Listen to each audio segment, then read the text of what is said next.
jellyfish are kind of majestic when they're just floating along there. That one's just a clear white jellyfish, but some of them have a lot of color.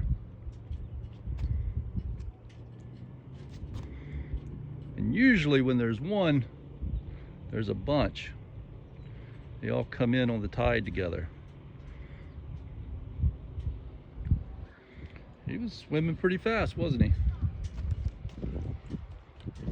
There's a lot of fish in the water here, and there was also a lot of little crabs, not little crabs, big crabs, up along the shore bank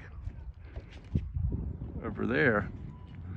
And that's a sign that maybe there was a summertime crab shed that happened. So usually around here, the crabs, they shed all summer long, but there's a time of the year, usually in the spring, when a lot of them shed at one time, and that's also during a primary time when they mate.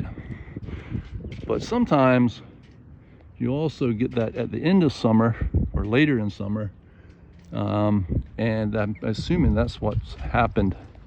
That's why all those crabs were up along the shore bank over there, is they were probably crabs that had shed, mostly mama crabs, and they get up in the shoreline, up close to the shoreline like that. It's for protection while their shell starts to harden. So they come out, they shed out of their smaller shell, and they're a lot bigger when they come out. And then their shell's soft. That's what we call a soft shell crab. And then through a chemical process, that shell starts to harden, and it starts to harden pretty fast. So it doesn't take too long before their shell is reasonably hard. Then they can move around.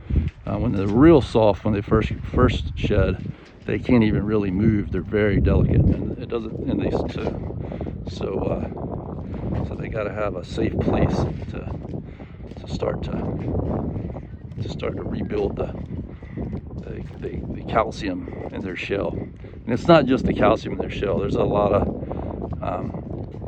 things that are going on in that chemical. It was phosphorus and calcium in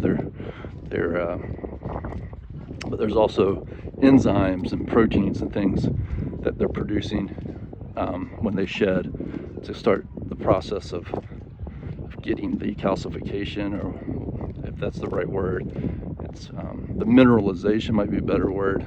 So the membrane that they're made out of, the exoskeleton, is primarily chitin. Chitin is a polysaccharide, and most of the insects with the exoskeleton, for the most part, their shells are based on chitin as well. And so chitin's a very interesting material, and the people have tried to do all sorts of things with it. And it's basically like a natural polymer. It's got antimicrobial properties, which means that it helps to to kill bacteria and other things, microbes that try to grow on it. It doesn't usually, biologically, it doesn't cause a reaction. So they try to make some things, like some different kinds of medical devices, and medical, like sutures, sometimes can be made out of chitin, although there's cheaper things to make it from. So, but they use sutures, or if you got to stitch up the tissue in the body, if you got a cut, or sometimes even inside the body during an operation, they got to sew things together. They might use chitin. People have done all sorts of things with chitin. The little crab shell, shrimp shells, and all the little buggies, ants. Their exoskeletons are primarily chitin is the main component of that, and then that binds with the minerals like calcium and phosphorus and whatnot to make it harder. It's very interesting.